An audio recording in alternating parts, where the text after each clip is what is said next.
இதுக்கு பதில் சொல்லுங்க சார். இன்னைக்கு நிறைய பேர் வந்து ஃபேட்டி லிவரில் கஷ்டப்பட்டுட்டு இருக்காங்க. நீங்களே பார்த்துருப்பீங்க அப்படி தானே?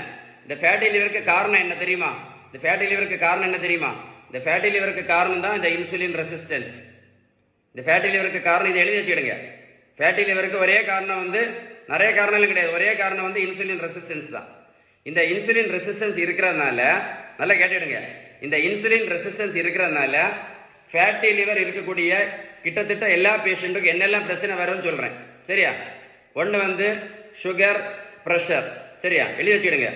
ரெண்டாவது கெட்ட கொலஸ்ட்ரால், பித்தப்பைக்கல். அடுத்தது விட்டமின் சத்து குறைபாடுகள். ஏ எழுதியிருக்கு பார்த்தீங்களா? ஏ டி இ கே. இந்த விட்டமின் சத்து குறைபாடுகள் எல்லாம் வரும். விட்டமின் ஏ சத்து குறைபாடு வந்துச்சுன்னா கண் பார்வையில் பாதிப்பு வரும். விட்டமின் ஏ சத்து குறைபாடு வந்துச்சுன்னா கண் பார்வையில் குறைபாடு வரும்.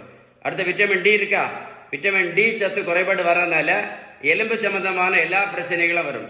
எலும்பு சம்பந்தமான எல்லா பிரச்சனைகளும் வரும். சரியா? இ விட்டமின் ஈன்னு சொல்லக்கூடியது வந்து நோய் எதிர்ப்பு சக்தி குறைவும் ரத்தம் சம்பந்தமான பிரச்சனைகள் இல்லாமல் வர வாய்ப்பு இருக்குது. கேயும் பிளட் சம்பந்தமானது. அதெல்லாம் நிறைய பேர் ஃபேட்டி லிவர் பேஷண்ட்ஸுக்கு லிவர் ஃபெயிலியர் வரும்போது இந்த விட்டமின் சத்து குறைபாடுகள்னால ரத்தம் எல்லாம் நிறைய அவங்களுக்கு லாஸ் ஆகும். ஏடிஇகே ரொம்ப ரொம்ப முக்கியமானது. சரியா? ஸோ ஃபேட்டி லிவர் வந்து ரொம்ப டேஞ்சரானது. உங்களுக்கே தெரியாது. ஏ சத்து குறையும்ப கண் பார்வை போயிடும். அடுத்தது என்ன எழுதியிருக்கேன்? லிவர் என்ன எழுதியிருக்கேன்? அஜீரண பிரச்சனை. அது உங்களுக்கு தெரியும், இன்டைஜஷன். சரியா? ஃபேட்டியில் இருக்கக்கூடியவங்களுக்கு நிறைய பேர் இந்த இன்டைஜஷனுக்கு பார்த்தீங்கன்னா சிறப்பு பண்ணி குடிச்சிட்டே இருப்பாங்க. கேஸுக்குள்ள மாத்திரை வருஷக்கணக்கில் போடுவாங்க. கேஸுக்கு மாத்திரையும் கேஸுக்குள்ள சிறப்பும். சரியா? கடைசி சொல்வது என்னது? Liver failure.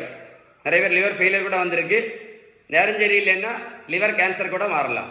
So fatty liver அவ்வளோ ஆபத்தானது. அதான் சொல்லிகிட்டே இருக்கேன். புரிஞ்சுதா இல்லையா? ஸோ எது முக்கியம்? இன்சுலின் ரெசிஸ்டன்ஸை சரி பண்ணணும். இதை சரி பண்ணணும்னா ஒரே ஒரு வழி தான் இருக்குது. ஒரே ஒரு வழி தான், ரெண்டு வழியெல்லாம் கிடையாது. அதுக்கு பேர் தான் பேலன்ஸ்டு டயட். நீங்கள் பேலன்ஸ் டயட் கரெக்டாக ஃபாலோ பண்ணலை அப்படின்னா, நீங்கள் பேலன்ஸ்டு டயட் கரெக்டாக ஃபாலோ பண்ணலைன்னா சுகர் மாத்திரை, ப்ரெஷர் மாத்திரை, கொலஸ்ட்ரால் மாத்திரை.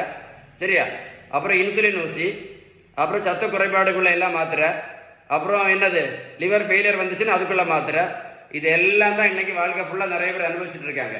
அதனால fatty liver is very very very important. புரிஞ்சுதா இல்லையா? இந்த பெரியவங்களை பாருங்க, 42 கிலோ வெயிட் குறைச்சிங்க. 128 86 கிலோ. ப்ரோட்டீன் பவுடரும் கொடுக்கல, மாத்திரையும் கொடுக்கல, ஜூஸும் கொடுக்கல, ஊசியும் போடல. நான் இந்த தம்பியை கொடுத்த பெரியவங்களுக்கு கொடுத்தது ஒன்லி பேலன்ஸ் டயட். புரிஞ்சுதா இல்லையா? ஸோ இந்த வீடியோ சேவ் பண்ணி வைங்க, உங்கள் ஃப்ரெண்ட்ஸுக்கு ஷேர் பண்ணி கொடுங்க. நிறைய பேருக்கு யூஸ்ஃபுல்லான வீடியோ. கரெக்டா? நான் சொன்ன இன்ஃபர்மேஷன் கரெக்டாக இருந்தால் கமெண்ட்ஸில் OIES டைப் பண்ண மறந்துடாதீங்க.